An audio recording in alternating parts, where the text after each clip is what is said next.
The first time I stayed in a barracks here at Fort Knox, I was an ROTC cadet, and I can remember that the entire building smelled like three things. It smelled like pine sol, it smelled like wet nylon from your gear, your equipment, and at that point we were still wearing black boots, so it smelled like kiwi. Reid said barracks have seen extensive improvements over the years.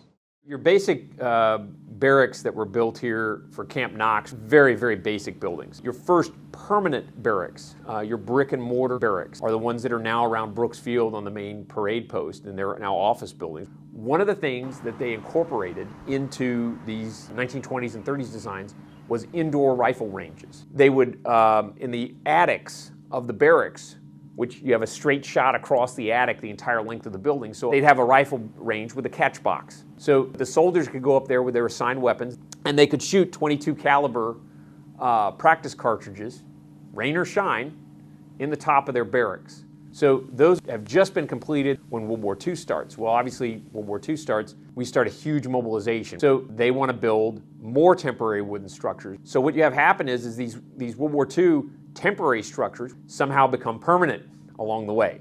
So that two-story barracks that we have preserved here, which is the last of hundreds that were on Fort Knox during World War II, it's really a generic design to where anybody that served in the Army during World War II and much later is going to remember. Reid said this style of barracks remained the workhorse of Army barracks until the Army transitioned back to an all-volunteer force and soldier comfort was brought to the forefront of barracks design. With more privacy and better amenities, barracks became much more like dorm rooms for the modern soldier. One of the things, too, is it's not necessarily the building itself that has a lot of the memories, it's the grass out in front. You know, anybody who's gone through any sort of training in the Army always remember having first formation in the morning. Roll out, roll out. Everybody coming down the stairs, being the old wooden stairs, old concrete stairs, whatever, falling down and busting your knee on the stairs because you're going too fast. But everyone rolls out and, you know, left face, forward march, you know, and you'd march to the chow hall or to the training. This was the way you started the day. That story with the barracks, it's your home. Even if it's for a week, even if it's for 3 years. So you go back there and, you know, you smell pine sol.